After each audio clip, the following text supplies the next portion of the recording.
Hi and hello, நான் doctor Jagadeeswari Rajalingam. இந்த சேனலில் நிறைய ஹெல்த் ரிலேட்டட் இன்ஃபர்மேஷன்ஸ் பார்த்துட்ருக்கோம் அண்ட் பேசிகிட்டு இருக்கோம். இதான் நீங்கள் என்ன ஃபர்ஸ்ட் டைம் பார்க்குறீங்கன்னா இந்த சேனல் ஷீது.com மறக்காமல் சப்ஸ்கிரைப் பண்ணிவிடுங்க. ரேஷன் கடையில் கிடைக்கிற பாம் ஆயில் நல்லதா கெட்டதா?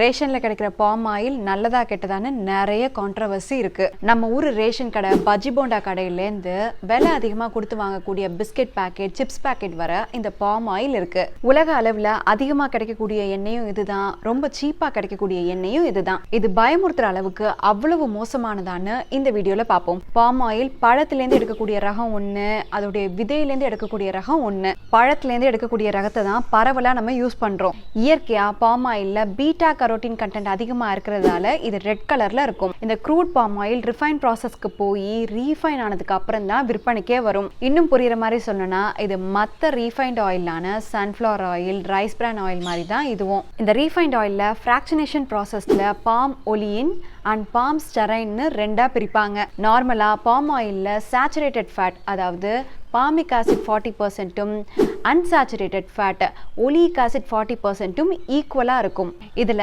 சேச்சுரேட்டட் ஃபேட் கூட இருக்கிறதால தான் எல்லாருமே இதை பார்த்து பயப்படுறாங்க. இயற்கையாகவே இந்த எண்ணெய் ரொம்ப திடமாக இருக்கும். சேச்சுரேட்டட் ஃபேட், அதாவது கெட்ட கொழுப்புகள் அதிகமாக இருக்கிறதால ஹார்ட் டிசீஸ் வந்துடும், கொழுப்பு வந்துடும்னு நிறைய வதந்திகள் இருக்குது. பட் இந்த சேச்சுரேட்டட் ஃபேட் பாம் ஆயிலை விட கம்பேர் பண்ணுறப்போ தேங்காய் எண்ணெய், நெய் அண்ட் வெண்ணெயில் அதிக அளவிலேயே இருக்குது. பாம் ஆயிலில் இருக்கக்கூடிய திடத்தன்மை, கெட்டித்தன்மையை போக்க இந்த ஒலிக் ஆசிட், அதாவது நல்ல கொழுப்புகள் இருக்கக்கூடிய பகுதியை தனியாக பிரித்து எடுத்துருவாங்க.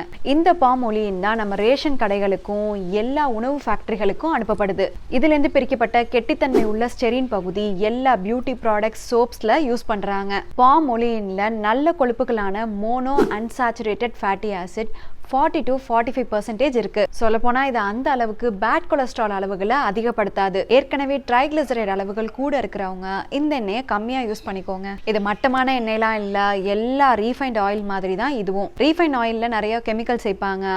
இதில் இருக்கக்கூடிய சத்துக்கள் போயிடும்னு நினச்சிங்கன்னா இதை விட பெட்டர் ஆப்ஷன்ஸ் இருக்கக்கூடிய கோல்ட் ப்ரெஸ் ஆயில்ஸை யூஸ் பண்ணிக்கலாம். இது விலை கம்மியாக எல்லா இடத்துலையும் கிடைக்கிறதால இதனால் ஏதாவது ஹெல்த் இஷ்யூஸ் வரும்னு பயப்பட வேணாம். அளவோட இந்த எண்ணெயை யூஸ் பண்ணுறப்போ எந்த விதமான பிரச்சனையும் வராது. இந்த வீடியோவை ஷேர் பண்ணிவிட்டு கமெண்ட் செக்ஷனில் உங்கள் கருத்துக்களை சொல்ல மறக்காதீங்க.